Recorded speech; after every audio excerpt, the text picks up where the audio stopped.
اللہ کے نام سے شروع جو بڑا مہربان اور نہایت رحم کرنے والا ہے۔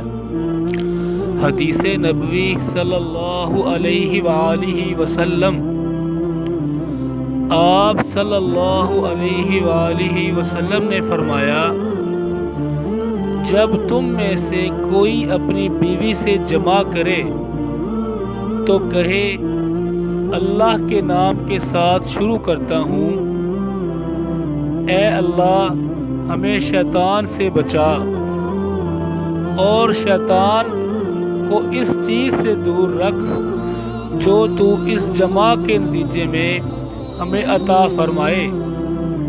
یہ دعا پڑھنے کے بعد جمع کرنے سے میاں بیوی کو جو اولاد ملے گی اسے شیطان نقصان نہیں پہنچا سکتا۔